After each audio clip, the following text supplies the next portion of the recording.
გამარჯობა, მოგესალმებით ყველას. საზოგადოებრივი მაუწყებელი აგრძელებს ეროვნული ლიგის გადაცემებს და დღეს გვექნება მორიგი ასეთი გადაცემა. ამჯერად მიხეილ მესხის სახელობის სტადიონიდან და ლევან კობიაშვილი, საქართველოს ფეხბურთის ფედერაციის პრეზიდენტი იქნება ჩემი სტუმარი. დიდი მადლობა ლევან, რომ ხარ ჩვენთან ერთად ამ გადაცემაზე. იყო პატარა პაუზა ჩემპიონატში, ჩატარდა რამდენიმე წრე და საინტერესოა შენი შეფასება, როგორ შეაფასებდი ამ ჩემპიონატს, გაამართლა თუ არა თქვა ფორმატის ცვლილებამ, ასევე და ზოგადი შტაბშტილებებით რომ დავიწყოთ, შემდეგ უფრო კონკრეტულად გადავიდეთ. მოგესალმებით, ჩემი მხრიდან უღმესი მადლობა მოწვევისთვის, ინტერესისთვის. რაც შეეხება კითხვას, ზოგადად ჩემპიონატის შეფასებას, იმ თამაშებს და იმ ტურს, რაც გავიარეთ და გაითამაშეს გუნდებმა, მე ვიტყოდი, რომ ამ ეტაპისთვის ალბათ დამაკმაყოფილებელი არის. ჩვენი მხრივ, ის მოლოდინი, რაც ქონდა ზოგადად, ვფიქრობ, რომ გაამართლა პირველ რიგში იქიდან გამომდინარე, რომ მეტი ადამიანი ჩაერთო, ინტერესი გაჩნდა, მეტნაკლებად სტადიონზე დადის გულშემატკივარი, ყურებადი არის, ყველა შეუძლია, რომ ხელმისაწვდომია და ყველა გულშემატკივარს შეუძლია თამაში ნახოს. ასე რომ ამ ეტაპისთვის დამაკმაყოფილებელია, მაგრამ კიდევ ერთხელ ხაზს გაუსმევ, რასაკვირველია ჩვენ გვაქვს ამბიციები ის და მე სულ ყოველთვის ვიძახ და დღესაც შემიძლია და ღია ვთქვა, რომ მე დარწმუნებული ვარ მომდევნო წელი უკეთესი იქნება, ჩვენ ასევე მოგვიწევს ალბათ ამაზეც საუბარი, იმ სიახლეებზე, რასაც მომდევნო სეზონისთვის გეგმავთ და ჩვენი მიზანი ზუსტად ეს არის, რომ ყოველწლიურად ჩემპიონატი უფრო და უფრო საინტერესო გავხადოთ და უფრო ყურებადი და თავისთავად შედეგზე ორიენტირებული. დიახ, სანამ გავაგრძელებ საუბარს უფრო დეტალებში, მანამდე მოდი ვნახოთ პირველი სიუჟეტი. ამ პაუზის მერე ჩატარდა ტური და ჩვენ შეგვიძლია ვიხილოთ მერაბ მამულაშვილის მიერ მომზადებული სიუჟეტი, თუ რა შეხვედრები გაიმართა და როგორ განვითარდა მოვლენები ამ მატჩებში.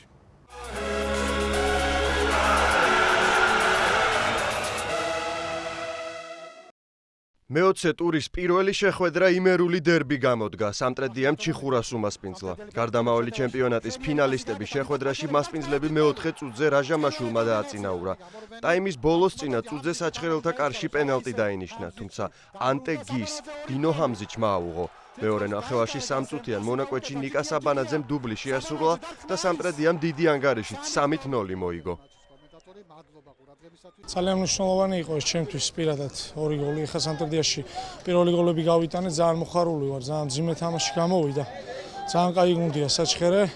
ჩვენ გამარჯვებას კიდე რაც შეეხება ძალიან მნიშვნელოვანი იყო ეს სამი ქულა. მაყოფილები ვართ, რა თქმა უნდა, შედეგითაც, იმიტომ რომ ისეთ კაი გუნდს მოუგეთ. თან კარგი ანგარიში როგორც საჩხერის ჩიხურაა, ნამდვილად კაი მწვრთნელი და კაი ფეხბურთელებით აკომპლექტებული გუნდია. ჩვენი უშუალო კონკურენტი იყო დღესდღეობით, იმიტომ რომ უკან ძალიან ახლოს იყო. თამაში რაც შეეხება ცოტა მაინც გვაკლია შეტევაში შეთამაშებულობა, იმიტომ რომ მოგეხსენებათ საბანაძე და ეს გი ახალი მოსულები არიან და იმ კომბინაციური თამაში დაალაგება უნდა, თუმცა შეიძლება ითქვას, რომ უკმაყოფილო და რა ვთქვა, რომ ცუდი იყო, ნამდვილად არა. თბილისური დერბი შედგა მესხის მეორე მოედანზე. ლოკომოტივმა ლიგის ლიდერი დინამო მიიღო. დანაკლისი ორივე გუნდს ჰქონდა. ლოკოს ტრავმის გამო 4 ფეხბურთელი აკლდა და ამდენივე მოთამაშე დისკვალიფიკაციის გამო გტოვებდა მატჩს. ანგარიში მე-17 წუთზე ვატო არველაძემ გახსნა. დინამომ მალევე გაათანაბრა მასპინძელთა საჯარიმოში გიორგი ხიდაშელმა წესების დარღვევით შეაჩერა ბექა მიქელთაძე და ამ უკანასკნელმაც პენალტი ზუსტად შეასრულა. მეორე ტაიმი დაახლოებით 10 წუთის დაწყებული გახდათ, როდესაც არველაძეების სტილში ითამაშა და თავისი გუნდი ისევ დააწინაურა. შეხვედრის ბოლო გოლი ხიდაშელმა გაიტანა. ლოკომოტივმა 3-1 მოიგო. დინამო ლიგაში მეოთხედ დამარცხდა და აქედან ორჯერ ლოკომოტივთან. ჩვენთვის ძალიან მნიშვნელოვანი თამაში იყო, იმიტომ რომ დერბი არის, თან პირველი თამაში წაგებული ჰქონდა და ასე ვთქვათ, მოგება გვჭირდებოდა. ვფიქრობ, ჩვენი თამაში ვითამაშეთ, მაქსიმალურად შევეცადეთ, მწვრთნელის დავალებები შეგვესრულებინა და მოხარული ვარ, რომ ორი გოლი გავიტანე და დავეხმარე გუნდს წარმატებაში. ფოთის კოლხეთმა სამტრედიაში ეროსი მანჯგალაძის სახელობის სტადიონზე მეოთხე თამაში ჩაატარა და აქედან 3-0 დასრულდა. უგოლოდ დასცილდნენ ისინი საბურთალოსაც. შეხვედრაში რამდენიმე საგოლე მომენტი შეიქმნა, მაგრამ რეალიზება ვერ მოხერხდა. 20 ტურის შემდეგ კოლხეთი კვლავ ბოლოს წინა ადგილზეა. საბურთალო კი მე-6 პოზიციაზე იმყოფება. არც შედეგით ვარ კმაყოფილი, არც ხარისხით. უბრალოდ დასაწყისია ჩემპიონატის, ვიმედოვნებ, რომ ნენელა თამაშიდან თამაშამდე ჩვენი გუნდი მოუმატებს ხარისხსაც და ფიზიკურ ამ კონდიციებსაც. ფაქტია, რომ ჩვენ მოგებისთვის გამოვედით მოედანზე. ფაქტია ისიც, რომ შევქმნით რამდენიმე რეალური მომენტი, რაც სამწუხაროდ ვერ გამოვიყენეთ. გორში დილა ბათუმის დინამოსთან შეხვედრაში უკვე მე-7 წუთზე დაწინაურდა. მეკარე პოზიციის შერჩევისას შეცდა და პედრინიომ დაუცველ კუთხეში უნაკლოდ დაარტყა. ტაიმის დასრულებამდე 5 წუთით ადრე თეიმურას შონიამ საჯარიმოს მისადგომებიდან გაგზავნა ბურთი გორელთა კარისკენ. ბურთი მცველს მოხვდა და კარის ბადეში გაეხვა. ფრე 1-1. ორივე გუნდისთვის მატჩის მნიშვნელობაზე მსაჯის მიერ ნაჩვენებით 9 ყვითელი ბარათი მეტყველებს. იყო ბევრი ბრძოლა და ნაკლები შინაარსი. ბათუმელებს გამარჯვება ისევე როგორც წინა ტურში ამჯერადაც ელგუჯა გრიგალაშვილის გოლმა მოუტანა. მას პინძლებს 20 წუთზე მეტი ჰქონდათ გასათანაბრებლად. ბოლო წუთზე ფლავიოს კარგი შანსი მიეცა, მაგრამ გატანა ვერ შეძლო და დილამ 1-2 წააგო. ჩვენი მთავარი პრობლემა საგოლე მომენტების რეალიზაციაა, მაგრამ დღეს ამ კომპონენტში მეტოქეზე უკეთ გამოვიყურებოდით. მეორე ტაიმში ჩვენმა გუნდმა მოახერხა და თავისი თამაში აჩვენა და დამსახურებული გამარჯვება მოიპოვა. მას პინძლებს ბოლო წუთზე შეეძლოთ გატანა, მაგრამ გაგვიმართლა. ხარვეზები გვაქვს და უნდა ვიმუშაოთ თამაშის გასაძლიერებლად. რა თქმა უნდა, დავწინაურდით, ეს იყო მივიღეთ მე 10 წუთზე გოლი გავიტანეთ. ამის შემდეგ იყო შეცვლა, რომელიც გაუთვალისწინებელი. ამან განაპირობა კიდე ტაქტიკური შეცვლა. აქედან გამომდინარე, ცოტა თამაში ბოლო წუთებამდე თითქმის თანაბარი იყო პირველი ტაიმის. მერე ესეთი ელემენტარული შეცდომიდან მივიღეთ პირველი ბურთი და იგივე მეორე გოლი, ესეთი ელემენტარული შეცდომიდან გამომდინარე, ორი გოლი მივიღეთ და ამან განაპირობა ჩვენი მოწინააღმდეგის გამარჯვება.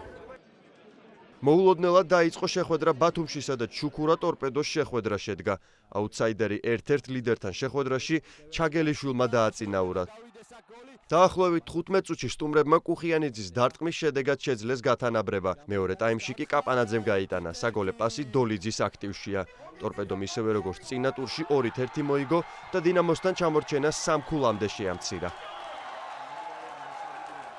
მინდა რომ ტორპედო ქუთაისს მიულოცო ეს გამარჯვება. ტორპედო ქუთაისი ჩემპიონობისთვის იბრძვის, ჩვენ გადარჩენისთვის ცოტა სხვაობაა ჩვენ გუნდ შორის, მაგრამ დღეს დიდი მადლობა მინდა ბიჭებს გადაუხადო. ბოლომდე იბრძოლეს, ჩვენ ახალი გუნდი ვართ, 7-8 ფეხბურთელი ახალი არის, ძიებაში ვართ თამაშის და მე მგონი დღითი დღე გუნდი ცოტა სახეს იღებს, უფრო უკეთეს თამაშს აჩვენებს, გოლის გატანა ვისწავლეთ, რა თქმა უნდა დასანანი გოლები გავუშვით, მაგრამ იყო კიდევ ერთი ისეთი მომენტი, რომელიც შეიძლება რომ თამაში საერთოდ შემოტრიალებულიყო. ნამდვილად ველოდი, იმიტომ რომ ახალი მწვრთნელის ხელში შაშაშვილის მოსვლის შემდეგ ეს ბოლო თამაშებშიც დაეწყო მეორე წრის ბოლოსკენ. ეხლა პირველი თამაში 4-1 წააგეს, მაგრამ 27 წუთამდე მათ ორი მომენტი ჰქონდათ და ძალიან აგრესიული და ისეთი კომპაქტური შეტევაზე ორიენტირებული უკანა ძალიან კომპაქტურად თამაშობდნენ და ვიცოდი რომ ძალიან რთული თამაში იქნებოდა. მე მადლობას ვუხდი ჩვენს ბიჭებს, რომ მათ ბოლოსკენ უკვე ხასიათი გამოავლინეს და თამაში გამარჯვებამდე მიიყვანეს.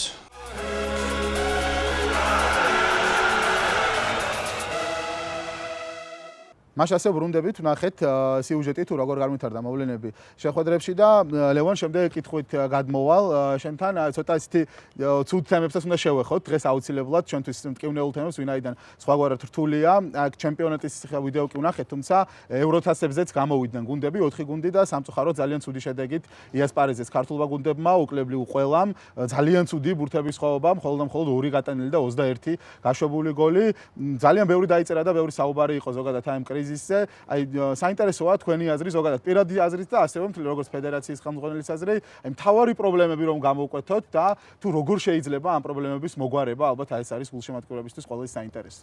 კი ბატონო, მოგახსენებთ, ალბათ თავიდანვე ვიტყვი რომ გაცილებით მყარად ვიждდებოდი აქ და ალბათ ყველა გულშემატკივარი სულ სხვა შედეგი რო ყოფილიყო.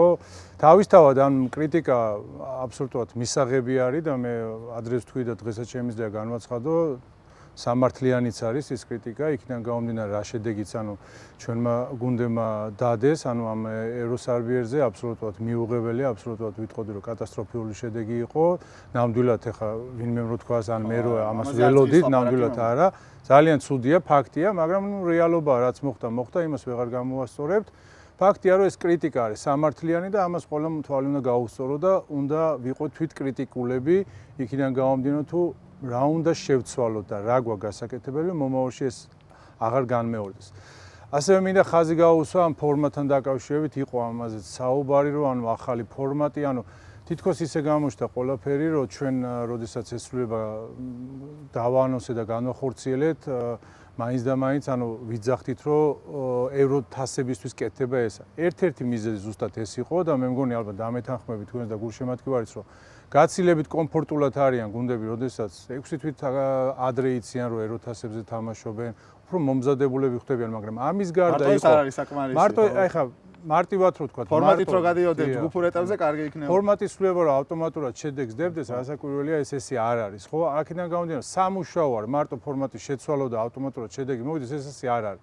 იმ ფორმატს რასაკვირველია მუშაობა ჭირდება, კლუბებში უნდა განხორციელდეს სწორი მიმართულებით მუშაობა. რაც შეეხება სხვა ანუ არგუმენტები, რატომაც ფორმატი შეიცვალა, იცით ხო, იგივე დაფინანსების კუთხით, ანუ სულ პრობლემა იყო, ანუ იცით, ანუ ბევრი გუნდი ჩვენთან კიდევ არის მუნიციპალიტეტის მუნიციპალური კლუბია და მათ დაფინანსება სულ სხვანაირად იყო, იგივე მოედნების თემა, ანუ ბევრი არგუმენტი ქონდა, რატომაც შეიცვალა. ერთ-ერთი იყო ზუსტად ევროთასებზე ვიძახდი და დღესაც ვარ დარწმუნებული, რომ გაცილებით კომფორტულად გზნობენ გუნდები და იგზნობენ. უბრალოდ ფაქტია ის, რომ ანუ ვიღაცამ ეს ვერ გამოიყენა სწორედ. მე მათ ვარ დარწმუნებული, რომ მომავალში მე დარწმუნებული ვარ, რომ უფრო მზად შეხვდებიან კლუბები, უფრო მოერგებიან ამ იმას და გაცილებით ის პრობლემები, რაც ამ გათამაშებაში ჩვენ დავინახეთ, ამაზე ანუ კრიტიკულადაც იქნებიან თვითონ განწყობილები და ეცდებიან რომ მომავალში გამოასწოროს. დიახ, ლევან, აი დაფინანსება ახსენე და საინტერესოა ზოგადად, რამდენად არის საკმარისია ეს დაფინანსება, რაც აქვთ გუნდებს იმისთვის, რომ ევროთასებზე მიაღწიონ წარმატებას და ასევე ამ გავაერთიანებ ამ შეკითხვაში, ფონდმა დაიწყო უკვე მუშაობა, ესეც ერთ-ერთი ცვლილება იყო, რეფორმა იყო, როდესაც თქვენ დაიწყეთ მუშაობა ფედერაციაში, რამდენად წარმატებით მუშაობს ეს, როგორ შეაფასებით, აი ამ განვლილი დროდან რაც გამოჩნდა. რა თქმა უნდა, ეხლა გრძელვადიანი პროექტია უფრო და მოკლევადაში რთული ამაზე საუბარი, თუმცა აი უკვე გავიდა რაღაც პერიოდი და გუნდებმა მიიღეს კიდეც ხო როგორც ვიცია ეს დაფინანსებები იყო თითქოს რაღაც მithქმა მოთქმა რომ ზოგმა გუნდმა არ დახარჯა ეს დაფინანსება ასევე საინტერესოა კონტროლირდება თუ არა რაში ხარჯავენ გუნდები ამ ფულს და აი ეს შეკითხვები ალბათ მოგახსენებთ ანუ რამდენად ანუ საკმარისია მოვით ასე ვთქვა საკმარისი არავისთვის არ არის ანუ ყოველას მეტი უნდა და ანუ აი ხა არ განსაზღვრავს ახლა შეიძლება გუნდიც ახლა თქვენს გინახიათ ყოველას რომ გაცილებით მაღალი ბიუჯეტი ქონდეს მაგრამ სხვასთან წააგოს რომელსაც გაცილებით ნაკლები აქვს ანუ მესმის რომ ყოველას უნდა მეტი მაგრამ რეალობა არის ის რაც დღეს არის ხო შესაძლებლობა რომ გუნდებმა მიიღონ ეს დაფინანსება აქედან გამომდინარე ეს არ არის მარტო არგუმენტი რა ხა საკმარისი ფინანსები არ აგვაქვს და მაგიტომ მე მგონი უფრო სხვა პრობლემებია რაზეც მე ხშირად საუბრობ ანუ იგივე მენეჯმენტში იგივე სწორ გათვლებში ანუ ეს არის სწორი მენეჯმენტის ჩემი განმოსახედით ანუ პრობლემები იმიტომ რომ არასწორად უდგებიან და ესეც მესმის მე იმიტომ რომ წლების განმავლობაში სხვანაირად იყვნენ ადამიანები მიჩვეული და უცებ ეს ამ ცვლილებამ რასაკვირველია ასე ავტომატურად ვერ შეცვლის ხო მათ დამოკიდებულებას ამიტომ ეს გრძელვადიანი პროექტი არის რომელზეც მე კიდევ ერთხელ ვიმეორებ რომ დარწმუნებული ვარ თუ ყველა იქნება კრიტიკულად თვითკრიტიკულად განწყობილები და უფრო მეტად იქნებიან ჩართულები იმ კუთხით რომ ეს არ არის ასე რომ ვთქვათ რაღაც მარტო მათი პრობლემა ესა ზოგადად ჩვენი ქვეყნის სახე იგივე ფეხბურთის ფედერაციის კლუბების გულშემატკივრებს და ყველას და ამიტომ მე მიმაჩნია რომ მეტი პასუხისგებლობა მართებთ მათ და დარწმუნებულია მომავალში ისინი ამას გაითვალისწინებენ რაც შეეხება ფონდთან დაკავშირებითაც მინდა ძალიან მოკლედ ვთქვა რომ ნამდვილად მესმის ხოლმე ხშირად ძალიან არა ჯანსაღი და ასე რომ ვთქვათ არასამართლიანი კრიტიკა იქიდან გამომდინარე რომ ანუ ფონდი რას აკეთებს და ასე შემდეგ ეს არ არის ფონდი არ შექმნილია მარტო ეროვნული ლიგისთვის ანუ თუ გადავხედავთ 80 გუნდი არსებობს და განსაკუთრებით ნახოთ იგივე თუნდაც ქვედა ლიგებში რეგიონებში პატარა ანუ სოფლებში და ასე შემდეგ სადაც ფეხბურთი ისევ ანუ აქტუალური თემა გახდა გულშემატკივარს უყვარს ფეხბურთი ყველგან ანუ ეს კლუბები გამოჩნდნენ ისე იგივე მესამე ლიგაში და ასე შემდეგ ფონდში არსებობენ არიან ადამიანები რომლებიც უდიდეს საქმეს აკეთებენ მართლა და დასაფასებელია რასაც აკეთებენ 80 გუნდი პლუს სხვადასხვა ანუ იგივე ფედერაცია იგივე სხვადასხვა პროექტები არის სხვადასხვა ასოციაციებთანაც ეხმარებიან მათ ემსახურებათ ეს ხალხი და მე მგონი ელემენტარული რაღაც დაფასება სჭირდება ამა და ასე ერთი ხელის მოსმით ყველაფერი ამ ფონდზე ამ ფედერაციაზე არ შეიძლება ეს არ არის სწორი უდიდეს საქმეს აკეთებს მართლა ფონდი ხა იყო ხოლმე საუბარი ანუ პრობლემაც არის ზოგადად რომ ანუ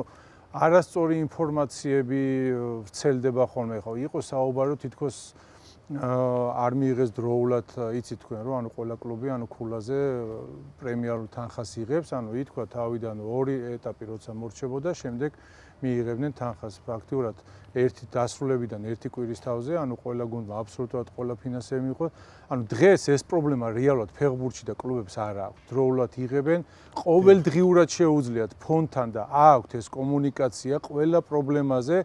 გაცილებით მარტივია კლუბებისთვის ეს ფორმატი და ფონდთან ურთიერთობა, ვიდრე ეს ადრე ხდებოდა. თქვენ გახსოვთ, რომ იქ მუნიციპალიტეტი გამგებელთან უნდა მისულიყვნენ, ან როდის შეხვდებოდა ის, როდის შეიკრიბებოდა, როდის ანუ ეს ყველაფერი პრობლემატური ხდებოდა. დღეს ძალიან მარტივია კლუბებისთვის და ძალიან კიდევ ერთხელ ვიმეორებ, არ მომწონს ის, რაც ამ კუთხით, ანუ გარკვეული ადამიანების მხრიდან ისმის კრიტიკა. ანუ ფონდი ძალიან კარგ სამუშაოს ასრულებს, მაგრამ ეს არ ნიშნავს, რომ ფონდი ეხლა ფონდი ვერანაირად ვერც ძალიან ბევრი კომპონენტია იმის. დიახ, ანუ ვერც ეხლა კლუბის მენეჯმენტში შედის, იქ კონკრეტულად ვერც ეხლა ფეხბურთელების აი ეს არის ძალიან საინტერესო თემა და მენეჯმენტსაც შეეხება. ამაზე ცოტა ხანში გავაგრძელოთ საუბარი, მანამდე მე მინდა კიდევ ერთი ჩანახატი წარგიდგინოთ. ჩვენ ვაგრძელებთ ამ ჩანახატების სერიას ქართულ გუნდებზე და ასევე საფეხბურთო ქალაქებზე და დღეს ჩვენი ყურადღების ცენტრში მოექცევა სამტრედია, გარდამავალი ჩემპიონი, საქართველოს ჩემპიონატის. ვნახოთ მიხეილ ნიკოლაიშვილის მიერ მომზადებული ჩანახატი და შემდეგ გავაგრძელოთ საუბარი.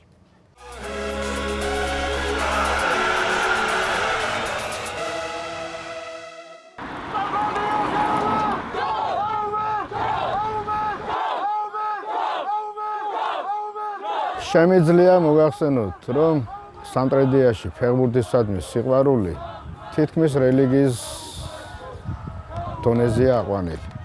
პირველი გასართობი, პირველი საფიქრალი, პირველი გასარჩევი ჭირი იყო, ხინი იყო, სეიმი იყო, ყოველთვის იყო ფეხბურთი. იმერეთის ქალაქი სამტრედია კოლხეთის დაბლობზე, მდინარე რიონის მარჯვენა სანაპიროზე მდებარეობს და სულ 25,000 მოსახლეს ითვლის. დაბა სამტრედიის ქალაქად ჩამოყალიბებაში უდიდესი როლი მე-19 საუკუნის ბოლოს ფოთი თბილისის სარკინიგზო ხაზის მშენებლობამ შეიტანა. 1926 წელს აქ პირველი საფეხბურთო გუნდი, ამჟამინდელი სამტრედია დაარსდა, რომლის მაშინდელი სახელიც ქალაქისთვის რკინიგზის მნიშვნელობას ხაზს კიდევ უფრო უსვამდა. გუნდს ლოკომოტივი დაარქვეს. სამტრედიის ლოკომოტივი საბჭოთა კავშირის ჩემპიონატში ჩაერთო და საქართველოს რეგიონალურ პირველობაზე თამაშობდა. ამ პერიოდის ყველაზე დიდ წარმატებას 1972 წელს მიაღწიეს, როდესაც საქართველოს საბჭოთა ჩემპიონები გახდნენ. აქ დავიწყე 64 წელში. მე-10 კლასში ვიყავ. 65-ში უკვე თამაშობდი. 70-ში მესამე ადგილი ვიღეთ, 71-ში მეორე და 72-ში პირველი ადგილი. 3 წელს თამაშობდი ძირითადად. დამოუკიდებლობის შემდეგ გუნდმა სახელი რამდენჯერმე შეიცვალა. სანავარდო, იბერია, ჯუბა სამტრედია, ისევ ლოკომოტივი და უბრალოდ სამტრედია. ეროვნულ ჩემპიონატში ყველაზე დიდ წარმატებას მათ სწორედ დღევანდელი სახელით ასპარეზობის დროს მიაღწიეს. ეს სახელი გუნდს 1993-97 წლებშიც ერქვა და მაშინ ვიცე-ჩემპიონის ტიტულიც მოიპოვეს. თუმცა როგორც გულშემატკივრები იხსენებენ, ამ პერიოდში მათ ჩემპიონობა წაართვეს. და 95 წელი არ შეიძლება იმ მომენტის დავიწყება. ყველა თამაშს დავესწარი, მაშინ მე 94-95 წლები იქნებოდა, როცა ჩვენი გუნდი თამაშობდა ფოთში, ადგილობრივ კოლხეთთან და მეორე ტაიმის დასაწყისში სტადიონზე გამოჩნდა ბეტერები და ავტომატიანი ხალხი. განსაკუთრებით ჭარბობდნენ სამტრედიელ გულშემატკივრების საჯდომ ტრიბუნასთან და მეორე ტაიმი წავაგეთ 3-0. იყო ასეთი მომენტი, შემიძლია გავიხსენო ქუთაისში ტორპედოსთან მეორე ტაიმი 30 წუთი ვითამაშეთ ჩამქრალ სტადიონზე და სინათლეები ჩამქრალი იყო მხოლოდ ქუთაისელთა ნახევარს. ამ დროისთვის სამტრედია იგებდა 1-0-ს და როცა ანგარიში გახდა 3-1, მაშინ აენთო განათება. ასეთი მომენტიც მახსოვს. ფაქტიურად იმ წელს საქართველოს ჩემპიონი გახდა სამტრედიის საფეხბურთო გუნდი. გამოუსნო. შემდეგ წლებში გუნდს რთული პერიოდიც დაუდგა. იყო უმაღლესი ლიგის დატოვებაც. ამას კი ფეხზე წამოდგომა და ისტორიული გამარჯვებები მოჰყვა. 2015-16 წლების სეზონში სამტრედიამ ვერცხლის მედლები კიდევ ერთხელ მოიპოვა. იმავე წელს კი გარდამავალი ჩემპიონატის ფინალში 2 მატჩის ჯამში საჩხერის ჩიხურა დაამარცხა და საქართველოს ჩემპიონი გახდა. და თასი სამტრედიელთა კუთვნილება გიორგი დათუნაიშვილმა მიიღო. ერთად დგომით პირველ რიგში მაგას ვეტყვი და ერთიანობით, ხელმძღვანელობის, ფეხბურთელების და ჩვენი სამხედრო შტაბის და დიდი ნდობით, გულშემატკივრების, რა თქმა უნდა. დიდი ნდობით რა პირველ რიგში ხელმძღვანელობის და გულშემატკივრების მხრიდან დიდი ნდობით, მერე ფეხბურთელების, რა თქმა უნდა და ჩვენც მათთან დიდი ნდობა გვაქვს და დიდი სიყვარული და ამან გამოიწვია რომ ნდობას რატო ვიძახი, იმიტომ რომ ჩვენი დასახული გეგმის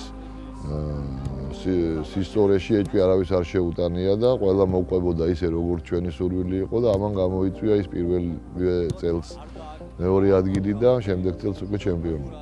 თავიდან სტარტი არც ისე კარგი ქონდა შარშან, მაგრამ მე უკვე გამოვასწორე თამაშიც ხარისხით, უკვე ქულებიც ავიღეთ და ჩემპიონობა, როგორც ვთქვით, ისტორიული ფაქტი მოხდა, მართლა პირველად გახდა სამტრედია ჩემპიონი და ესე ვთქვათ, ზეიმი იყო ქალაქში, ესეთი რამ არ მომხდარა და არ არის ასეთი პატარა ქალაქისთვის ცოტას არ ნიშნავს ეს.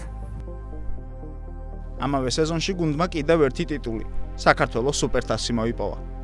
ჩემპიონებმა მარტვილში საქართველოს თასის მფლობელი ტორპედო დაამარცხეს. რა თქმა უნდა, ხო ხვდებიან ქუჩაში, ყველა გახარებულია, მაგრამ ამას ხო იცი, ფეხბურთი ისეთი რაღაცა ავიწყდებათ. თუ შემდეგი თამაში აღარ მოიგე, უკვე ავიწყდებათ ისინი ჩემპიონი და ამიტომ სულ უნდა გავიმარჯვოთ, სულ უნდა გავახაროთ ჩვენი გულშემატკივარი.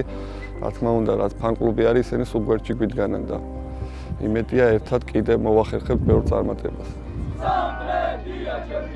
იმას, რომ საშინაო მატჩებზე გულშემატკივარი მუდმივად დადის, გარკვეულწილად კლუბის პოლიტიკაც განაპირობებს.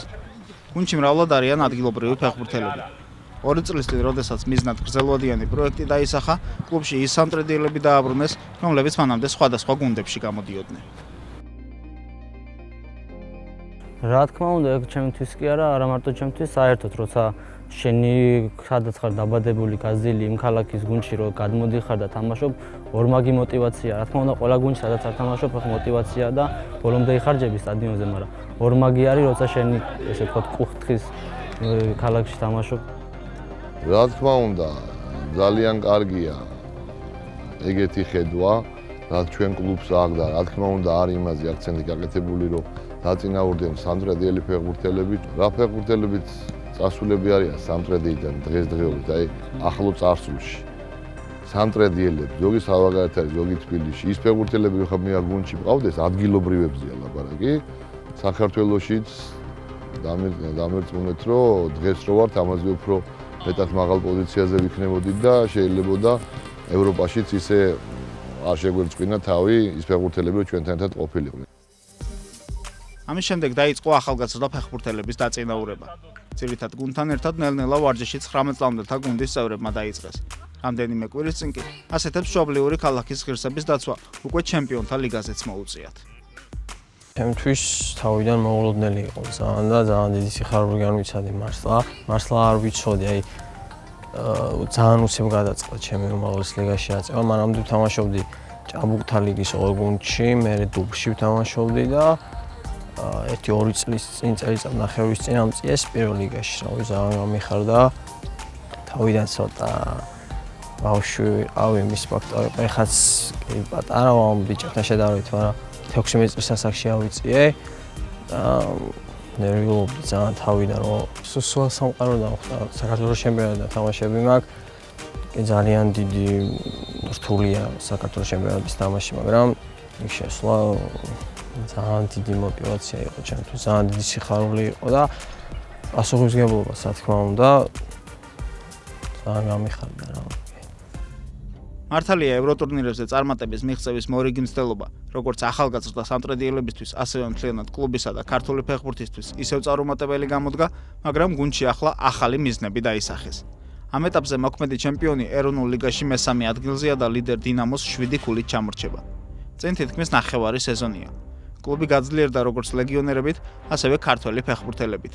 ბაკარი ბალდემ, ანტე გიმ და ნიკოლოს საბანაძემ ახალი გუნდის შემადგენლობაში თავიანთი სიტყვის თქმა განვლილ 2 ტურშიც მოასწრეს. უახლოეს მომავალში შევსება კიდევ იგეგმება. მივიღეთ შევსება, მოვიდა ორი ცხოველი ლეგიონერი, ბაქარი ბალდე და გიო ენტერსი. მეგონი კაი ფეხბურთელები არიან, გაგვაძლიერებენ. ჩვენ გვჭირდებოდა მოგესალმებით პირველ რიგში ცოტა მძიმედ ჩავატარე და გვჭირდებოდა შევსება და მე მგონი კაი შევსება მივიღე და გამოჩნდება იქ სეზონზე. კიდევ მეკარე დავიმატეთ თუროა, ხა ნიკოლო საბანაძე დავიმატეთ, გამოცდილი თავდასხმელი კარტოფი და იმედია ისიც ამოგვადგა. არის ახლა კიდე მიმდინარეობს მაგაზე მუშაობა და წესით კიდე უნდა დავემატოს რამოდენიმე ფეხბურთელი. თუ რაღაცა გარებილებმა ხელი არ შეუშალა. გია ცესაზე ტრადიციულად აპირებს ახალგაზრდების დაწინაურებასაც. ამის საშუალებას კი ადგილობრივი კადრები როგორც ჩანს იძლევიან. სამტრედიის სხვადასხვა საფეხბურთო სკოლაში 500-ზე მეტი ბავშვი ვარჯიშობს. ყველა მათგანთან ლიცენზირებული მწვრთნელი მუშაობს და ამ ყველაფერს კლუბში მომუშავე მწვრთნელები კურირებენ. უმაღლეს ლიგაში გადასვლის შემდეგ კლუბთან ჩამოყალიბდა ბავშვთა საფეხბურთო სკოლა, რომელიც აერთიანებს ყველა ასაკს, დასწრებული U6-დან დამთავრებული 19 წლამდელების ჩათვლით. ჩვენთან მომუშავე კადრები ყველა ლიცენზირებული არიან. ამავე დროს არ შეიძლება არ აღნიშნოთ იგი, რომ ჩვენ გუნდში მუშაობა მიდის ერთიანი მეთოდოლოგიით, ანუ ყველა მწვრთნელს, ყველა ასაკში მომუშავე მწვრთნელს აქვს თავისი მეთოდოლოგიური პროგრამა, როგორც მეთოდოლოგიური, ასევე პრაქტიკული პროგრამები. აღსანიშნავია ამ პროცესში გუნდის მთავარი მწვრთნელის და მის სამწვრთნელო სტაფის ჩართულობა, რომელიც პირდაპირ აკონტროლებენ, პირდაპირ არიან ჩართული ამ პროცესში. ეს არის ძირითადი ის, რის შედეგადაც მიმდინარეობს ეს, ანუ სწორი მუშაობის შედეგად ჩვენ ვახდენთ იმას, ვცდილობთ მოვახდინოთ ის, რომ სამტრედიას გაუზარდოთ ადგილობრივი კადრები. მიუხედავად იმისა, რომ იდეალური პირობები საქართველოში არც ისე ბევრგანაა, შრომით წარმატების მიღწევა ყოველთვის და ყველგან შეიძლება. ადგილობრივ მოზარდებს მონდომების შემთხვევაში სავარჯიშოდან მთავარ მოედანზე გადასასვლელად შორი გზის გავლა არ მოუწევთ. ხოლო თუ რისი მოტანა შეუძლია ამ ყველაფერს, სამტრედიელებს ამის ყველაზე კარგი მაგალითი აქვთ.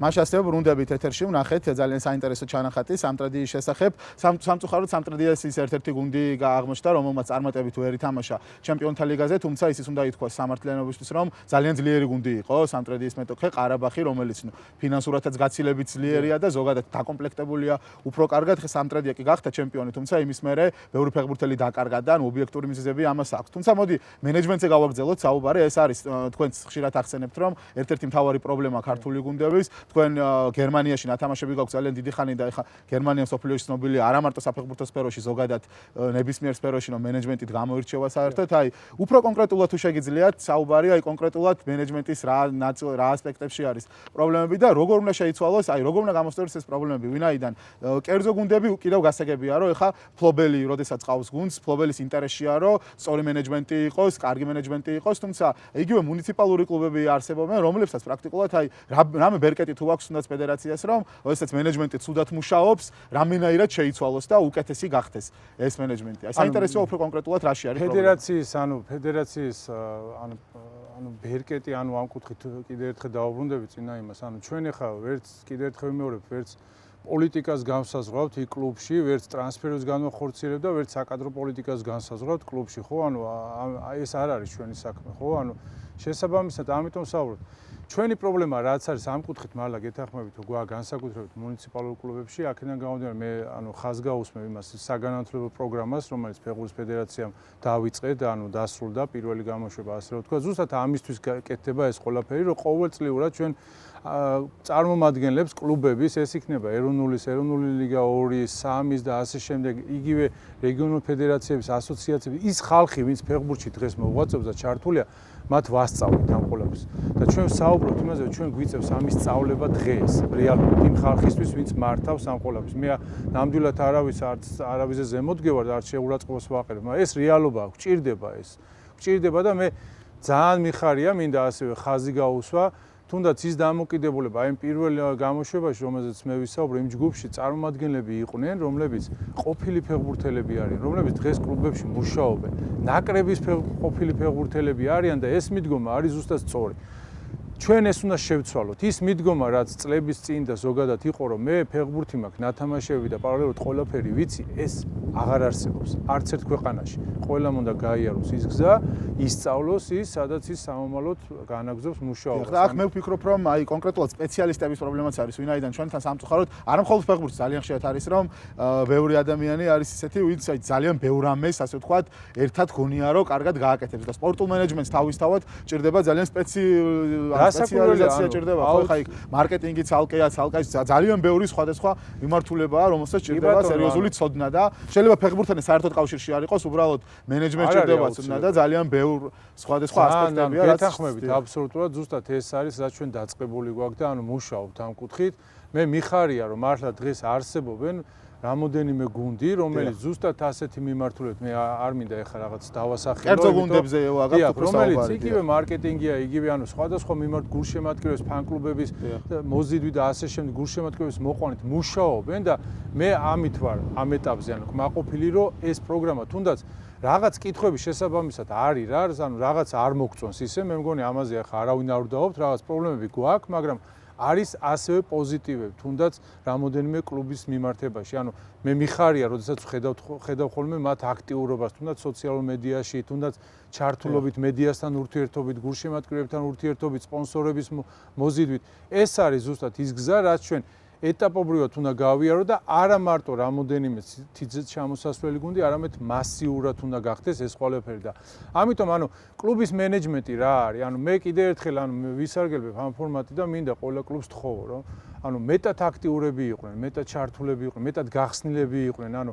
გამჭირვალე უნდა ხდებოდეს ზოგადად კლუბის მუშაობა და კიდევ ერთხელ ფონდს რა პლუსიც აქვს, ის არის რომ ეს პროცესი აბსოლუტურად გამჭირვალეა. ყველა გულშემატკივრას აქვს საშუალება გაიგოს რა დაფინანსება აქვს, რა კეთდება და ასე შემდეგ. აი ამაზეც ძალიან საინტერესოა. ეს ადრე იყო ჩაკეტილი და არავინ არ იცოდა. რეალურად თუ ავიღებთ საერთო თანხას, დიდი განსხვავება არ არის, რაც მანამდე იყო. უბრალოდ ეს ციფრები მანამდე არავინ არ იცოდა. დღეს ეს პროცესი არის გამჭირვალე. და ამიტომაც შესაბამისად ეს კაია. იგივე მაგალითს ვიტყვი, თუნდაც ფეხბურთის ფედერაციის მიმართ, ხო, მე მიხარია, რომ ჩვენს მიმართ ისმის ხმა, კრიტიკაც ისმის, ეს საჭირო არის. ანალოგიური უნდა მოხდეს კლუბებში.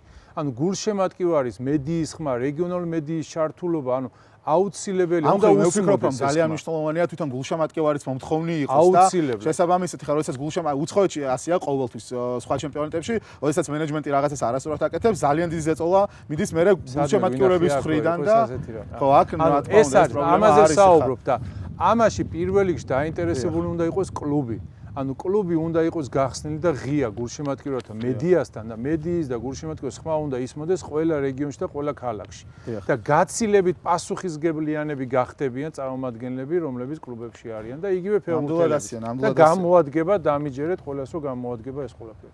დიახ, კიდევ საინტერესო თემებზე გავაგრძელოთ საუბარი, თუმცა მანამდე ვაგრძელებ ჩვენ სერიას მსოფლიო ნაკრებებს, როდესაც აყენებენ ჩვენი მოთამაშეები, ეროვნული ლიგის ფეხბურთელები, ვიგებთ მათ საფეხბურთო გემოვნებას და ამჯერად თავის სოფლიო ნაკრებს შემოგთავაზებს გიორგი კუცია, თბილისის დინამოს ფეხბურთელი, საქართველოს ახალგაზრდული ნაკრების ერთ-ერთი ლიდერი. ვნახოთ თუ როგორი საფეხბურთო გემოვნება აქვს მას და შემდეგ გავაგრძელოთ საუბარი.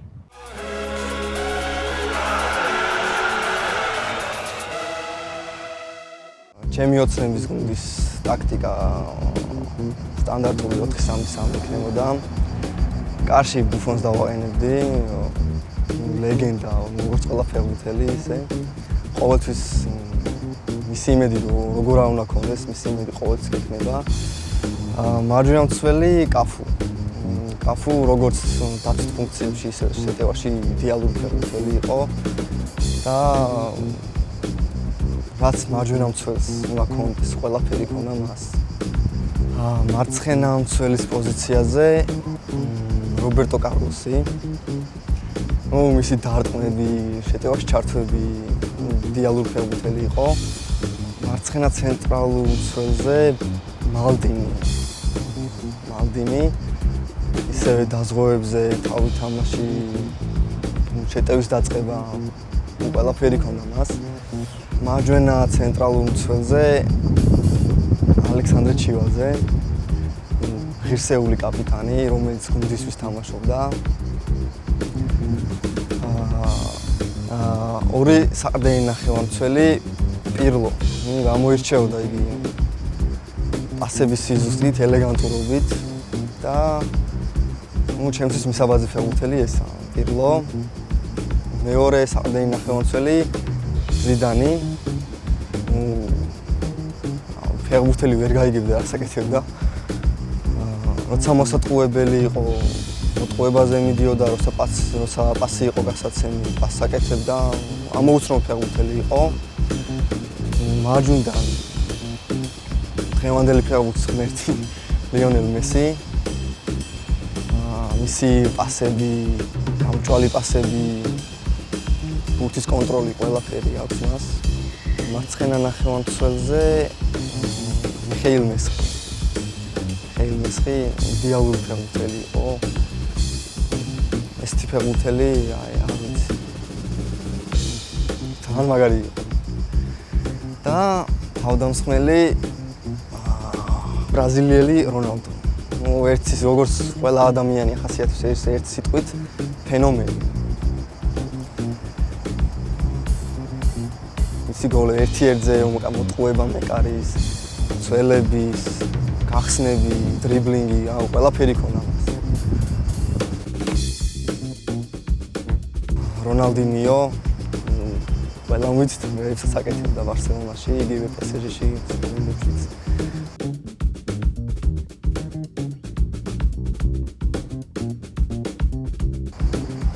კარლო ანჩელოტი. კარლო ანჩელოტი.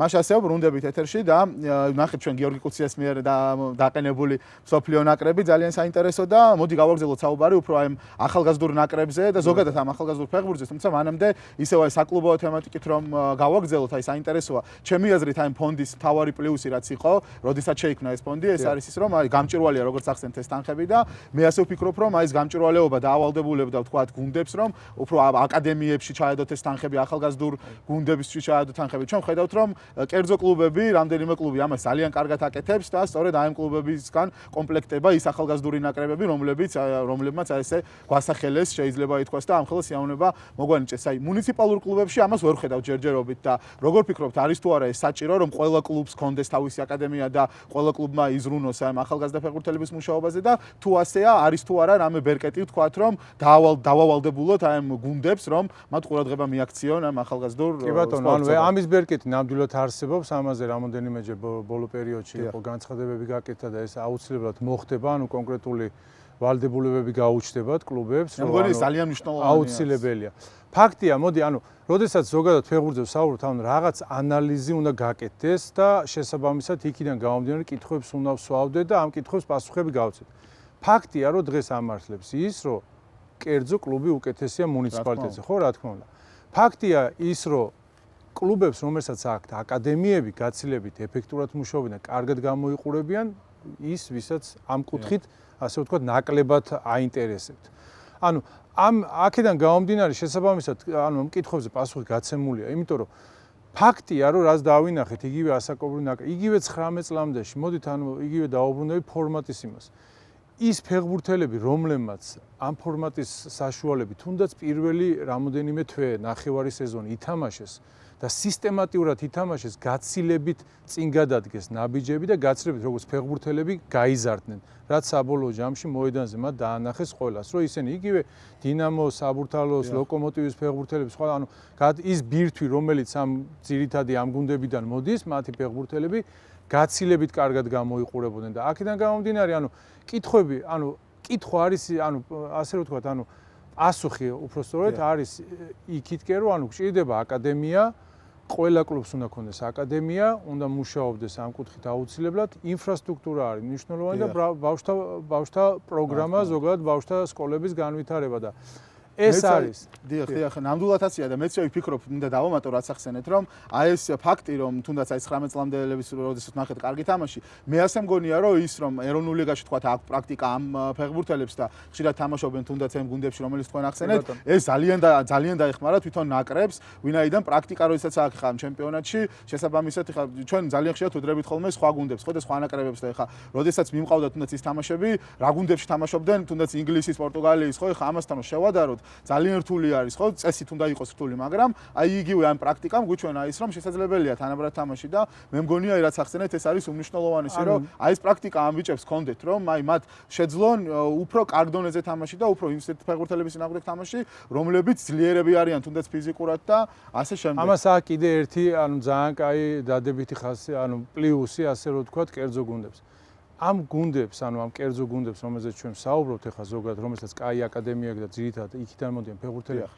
მათ აქვთ იმის საშუალება, რომ თუნდაც მწვრთნელმა, ხო, თუნდაც გარისკოს და ხშირ შემთხვევაში ეს რისკი ძალიან პოზიტიურია და სასარგებლო არის, რომ ახალგაზრდა ფეხბურთელი ათამაშოს, იმიტომ რომ ამ კლუბში სხვა პოლიტიკა არის, გრძელვადიანი პოლიტიკა.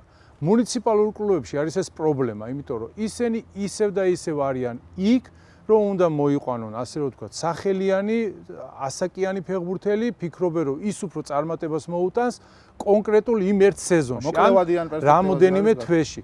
სამწუხაროდ ეს არ ამართლებს. ამიტომ მუნიციპალურ კლუბებს და მათ ხელმძღვანელებს და მენეჯერებს მესმის, რომ ეს პრობლემა აქვთ, იმიტომ რომ მათ ეს ზეწოლა აქვთ. იმათმა იმ კონკრეტულ სიტუაციაში რაღაც მოკლევადიანი შედეგი უნდა დადონ და კლუბები, რომლებიც უფრო გრძელვადიანად ფიქრობენ, თავიანთი აკადემიის გაზრდილ ბავშვებს საშუალებას აძლევენ პირველ გუნდში ათამაშონ, გაცილებით ეფექტურად მუშაობენ და გაცილებით წარმატებულები არიან და ეს არის ზუსტად ის პასუხი იმ კითხვებზე, როდესაც ვსაუბრობთ, რა უნდა მოხდეს ამ კლუბებში. უნდა მოხდეს ზუსტად ეს და საბოლოოდ უნდა მივიდეთ კიდე იქ და ეს არის. ამას დრო ჭირდება უბრალოდ, არავის არ უნდა ქონდეს ილუზია, რომ ეს ერთ წელიწადში მოხდება, ეს ვერ მოხდება ვერანაირად. ეხლა თაობებს ჭირდება აღზრდა და მით უმეტეს აკადემიის გაკეთებას, ინფრასტრუქტურის გაკეთებას, შემდეგ ამ თაობის გაზრდას, რა თქმა უნდა, სერიოზული დრო ჭირდება და ეხლა მოთმინება აქ არის ძალიან მნიშვნელოვანი. ფაქტია კიდე იგივე. თავარია რომ დაიწყოს ეს პროცესი. ამ კლუბებში უნდა განხორციელდეს კიდე ერთხელ. ახალგაზრდა ფეხბურთელებს უნდა მიეცეს და მე ნამდვილად ვიცი, რომ ძალიან ბევრი ნიჭიერი ახალგაზრდა ფეხბურთელი ყავს და ასევე აუცილებელია და საჭიროა თუ გადავხედავთ იმ გზას, რაც ბევრმა გუნდმა გაიარა, ეს არის ძლიერი ლეგიონერების ჩამოყვანა. ჩვენ ლიგა სჭირდება. ძალიან მნიშვნელოვანია. ჩვენ გვჭირდება ლეგიონერები, მაგრამ კიდე ერთხელ ლეგიონერს ფული სჭირდება.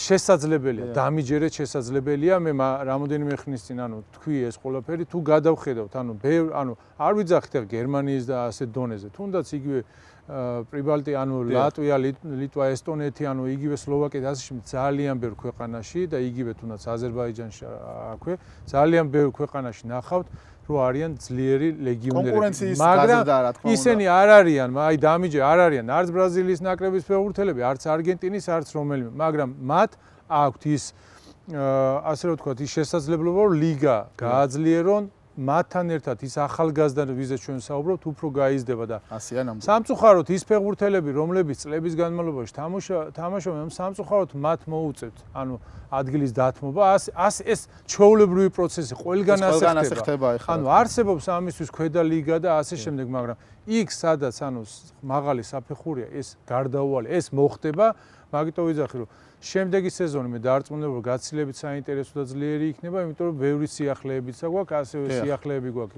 ინფრასტრუქტურის კუთხით და მე ღრმად ვარ დარწმუნებული რომ მომდენო ჩემპიონატი უფრო უკეთესი იქნება ვიდრე გვაქვს. დიახ, ჩვენ ახლა ვლაპარაკობდით ახალგაზრდულ ნაკრებზე, ახალგაზრდულ ფეხბურთზე და ჩვენი შემდეგი პორტრეტი არის სწორედ ერთ-ერთი ასეთ ფეხბურთელზე, ლუკა ლაკვეხელიანი, რომელმაც ძალიან კარგად დაგვამახსოვრა, ერთ-ერთი საუკეთესო იყო უდავოდ 19 წლამდელთა ჩემპიონატზე და იგი ასევე თავის გუნდში საბურთალოშიც ერთ-ერთი გამორჩეული ფეხბურთელია. მოდი ვნახოთ ლევან ყუდუშაურის მიერ მომზადებული პორტრეტი და შემდეგ გავაგრძელოთ საუბარი.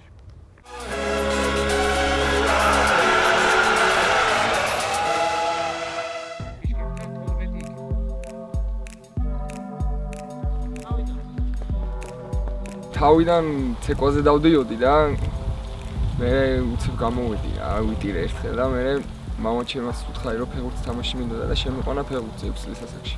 მორკინალში და იქ ისე ტრენერები შეხვდნენ, რომელიც ხელს მიწყობდნენ და დაინახე ჩემში. მომავალი და მის შემდეგ განვითარდი ეს. საბურთალოდანში მოსვლის შემდეგ მომიწია პირველად სერიოზული თამაში ჩემპიონთა ლიგის საკვალიფიკაციო იყო ახალგაზრდები და მაგის მერე ვიგრძენით თავი ფეხბურთელა და მაგის მერე მინდა რომ დიდი ფეხბურთი ვითამაშო. რონალდინიომ შემაყვარა. რონალდინიოს თამაშზე რავი, იждებოდი ბავშვობიდანვე და საყვარელი გუნდი რეალ მადრიდი.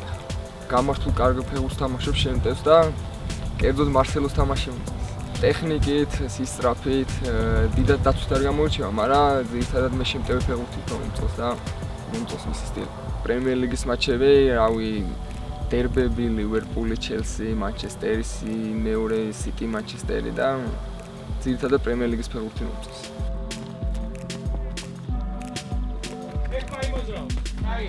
საკმაოდ დაძაბული სეზონი არის. ჩვენ სამეულში ევროტურნირებზე მოხვედრა გვინდა და ყველაფერს გავაკეთებთ იმისთვის, რომ ეს შევინარჩუნოთ სამეულში. საქართველოს ჩემპიონატს პირველ რიგში მაყურებელი აკრეა, ძალიან კარგი იქნება თუ მაყურებელი მოვა და შემდეგ ალბათ ყველაზე მთავარი რაცაა ტემპი. მიმდინარე ეროვნული ლიგის საუკეთესო ფეხბურთელი ჩემი აზრით გონსალეს ვაგნერი იყო ჩვენი გუნდის წევრი. ტექნიკით, დარტყმით, დრიბლინგით ყველაფერი კარგით უნდა ფეხბურთის.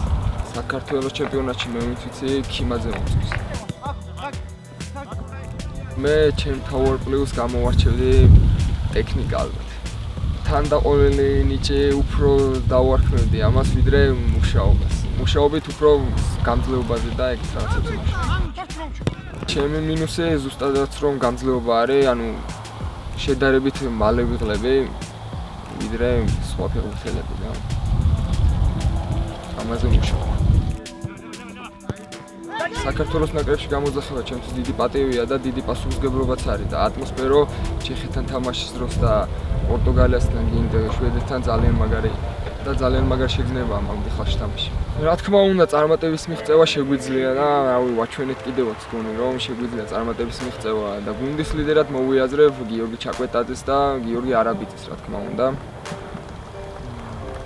ძალიან მაგარი ფეხბურთელები არიან ისინი და ნამდვილად გუნდის ლიდერები არიან. დაინტერესება ესე ვერ გეტყვით, ანუ კლუბთან იქნება შეხება თუ რამე დაინტერესება იქნება და კლუბი მეტყვის მე თუ რამე სერიოზული იქნება. მე ვფიქრობ ჯერ ეროვნული ნაკრებისთვის მზად არ ვარ და ბევრი მაქვს სამუშაო ჩემ თავზე. მწვრთნელებთან ურთიერთობა გამომდის, რასაც მავალებენ, ყველაფერს ვასრულებ და საქართველოში ვისაც ვიმუშავია, ყველაზე კარგი მწვრთნელი გიორგი ჭიაბიშვილი არის. მაქსიმალურად ვცდილობ, რომ რეჟიმი შევინარჩუნო ყოველთვის, დროზე დაძინება, კვება, წონის კონტროლი. რეჟიმს ძალიან დიდი მნიშვნელობა აქვს. მით უმეტეს ფეხბურთელი ხარ შენ ცხოვრებაში, უმთავრესი რამე. აუცილებლად სხვა დროს მეგობრებთან ერთად ვერთობ ძირითადად და ოჯახთან ერთად ვატარებ დროს. FIFA-ს ვთამაშობ ხოლმე ძირითადად. ქართველი ფეხბურთელების პრობლემა ის არის, რომ პროფესიონალები არ არიან თავის საქმის მიმართ და რაღაც დონემდე რომ მივალ კმაყოფილდებიან და მეც აღარ აკეთებ. და სწორედ ეს არის მათი პრობლემა, რომ ვერ ვითარდება. ევროპაში თამაში ყველას უნდა, მაგრამ ისეთ შემოთავაზებას უნდა დაელოდო, სადაც სათამაშო დრო მეტი გაქვს და ისეთ იმაზე არ უნდა წახვიდე, სადაც არ გექნება სათამაშო პრაქტიკა. და ვფიქრობ, რომ საშუალო დონის ევროპის გუნდებიც უნდა დაკმაყოფილოთ თავიდან და მერე ვანახებს დრო რა. ზედმეტმა პოპულარობამ შეიძლება უარყოფითი გავლენა მოახდინოს ფეხბურთელზე. ნუ ეგ ფეხბურთელზეც არის დამოკიდებული როგორ უდგება და ზოგ შეიძლება თავში აუვარდეს, ზოგი თავდაბალი არის. ნუ ადამიანს გააჩნია. მთავარია პროფესიონალი იყოს შენი საქმის მიმართ და გამოცდილება თამაშებიდან გამომდინარე მოვა.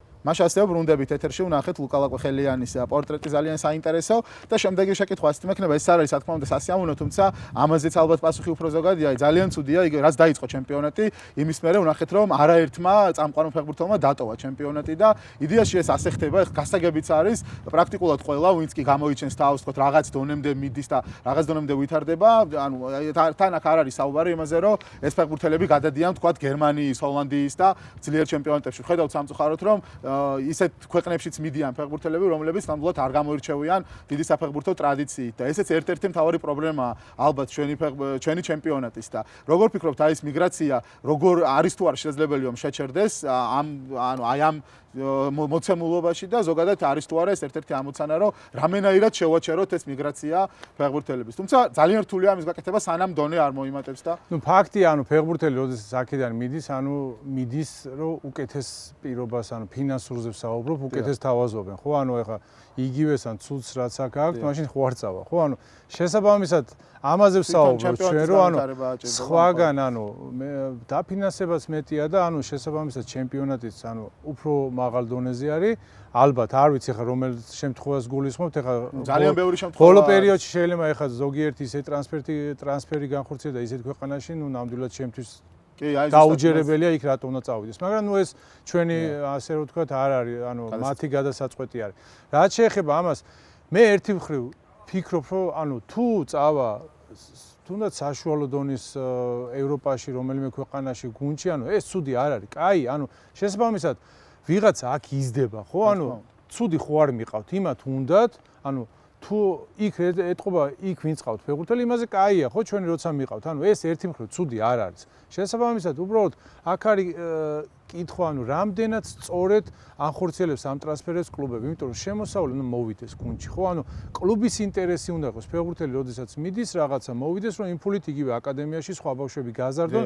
ეს ჩვეულებრივი პროცესი არის. მე აქედან გამომდინარე ვიძახი, რომ ცუდი ამ კუთხით არ არის, თუ მიდის კაი ლიგაში და ნორმალურ კლუბში მიდის.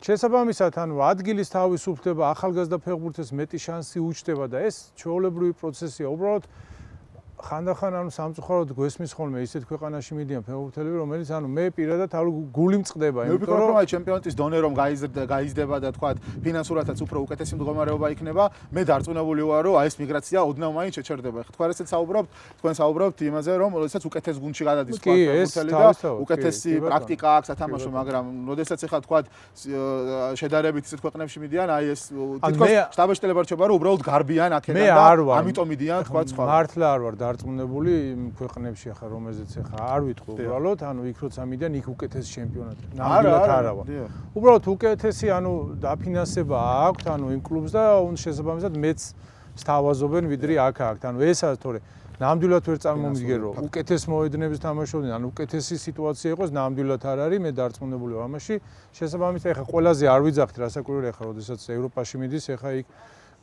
შესაბამისად უკეთესია, მაგრამ საუბრობ, როდესაც ჩვენი დრო გვესმის ისეთ ქვეყნებში მიდიან, რომელიც აქვს სიამოვნებს. ძალიან ცოტა დრო დაგვრჩა და აი ბოლოს თქვენ საუბრობთ გეგმებზე, საინტერესოა ამ შეკითხვას დაგისმევთ.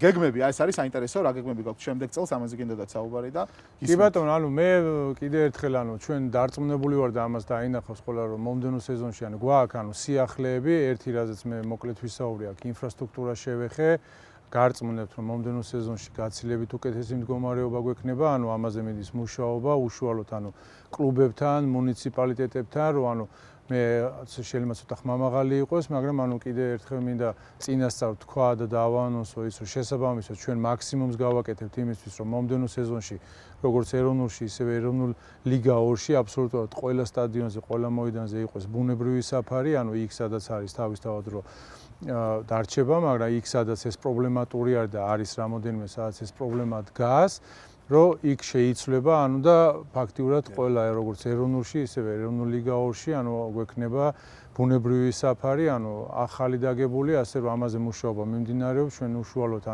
ჩართულობა იქნება როგორც ადგილობრივი მუნიციპალიტეტი, ფეხბურთის ფედერაცია, ფონდი, სახელმწიფო და ასე შემდეგ, სამინისტრო, სპორტის სამინისტრო არაჩვეულებრივ პროექტს ახორციელებს, მოედნების შენდება, ასევე მინდა აქვე ხო ეს მინდა დამეთქვა რომ აი მასობრიობა არის ალბათ ყველაზე მნიშვნელოვანი ასპექტი და აი ამ ხრივ ძალიან მნიშვნელოვანია რომ განხორციელდეს პროექტები, თუმცა აქ ფედერაციას უფრო ნაკლები ბერკეტი აქვს ვიდრე სახელმწიფოს, ეს უფრო სახელმწიფოს პრეროგატივაა რომ ზოგადად აი ეს მასობრიობა grassroots ფუტბოლს უწოდებენ, აი ეს არის ძალიან მნიშვნელოვანი, ვინაიდან მე სტატისტიკას გავეცანი სამწუხაროდ და ძალიან სავალალო მდგომარეობა არის ჩვენს ქვეყანაში, არა მხოლოდ ფეხბურთში, ზოგადად სპორტულ აქტივობაში ჩართული ადამიანი პროცენტულად არის ძალიან დაბალი და იმ სტანდარტზე დაბალი, რაც ესაჭიროება ნებისმიერ ქვეყანას, რომ წარმატებული იყოს. ამის გარეშე, ეხლა ჩვენ რაზეც ვაუბრობთ, ხო, ნაკრები, ეს ყველაფერი არის პირამიდის სათავე და ეს დასაწყისი თუ არ გაქვს, მით უმეტეს ეხლა ჩვენთან, არა მხოლოდ ჩვენთან, ზოგადად სოფლიოში უკვე სხვა გამოწვევებია, ხო, განვითარდა ტექნოლოგიები და ბავშვები უკვე იმდენად აქტიურად აღარ გამოდიან ეზოში ფეხბურთში. ანუ სხვა პრობლემებიც არის და ჩვენთან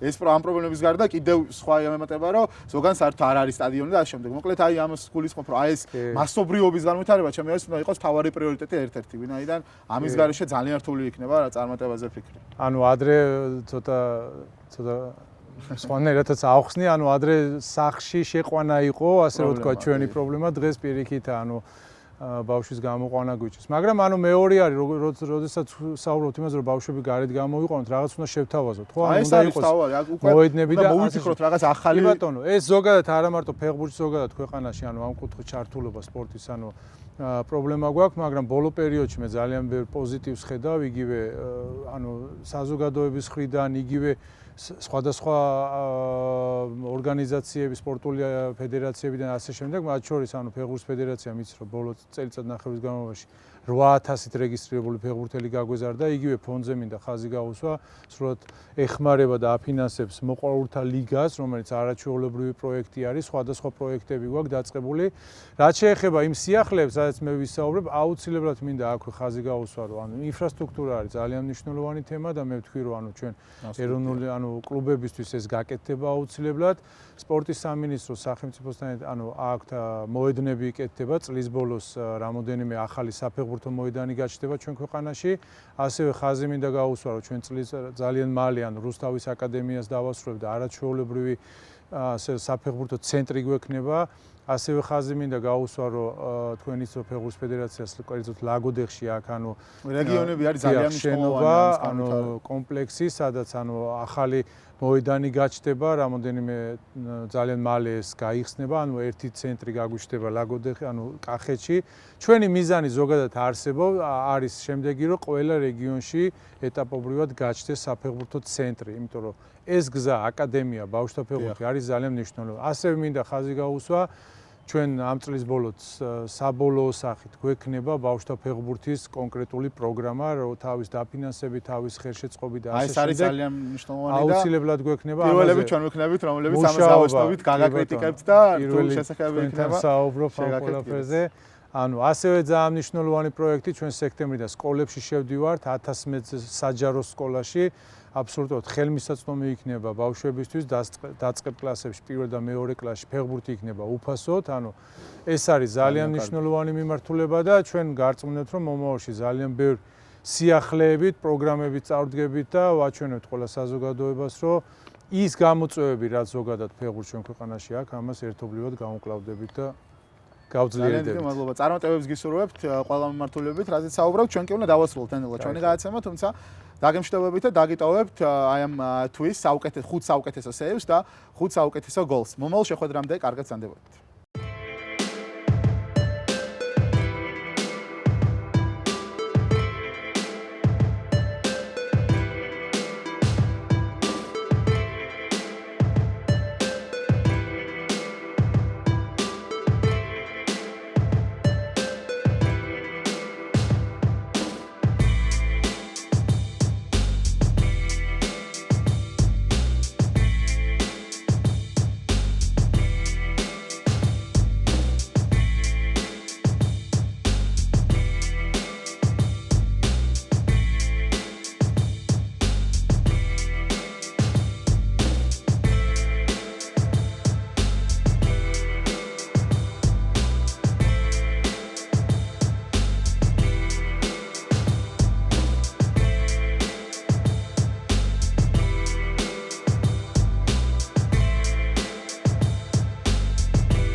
ერთი-ერთი და წაეცა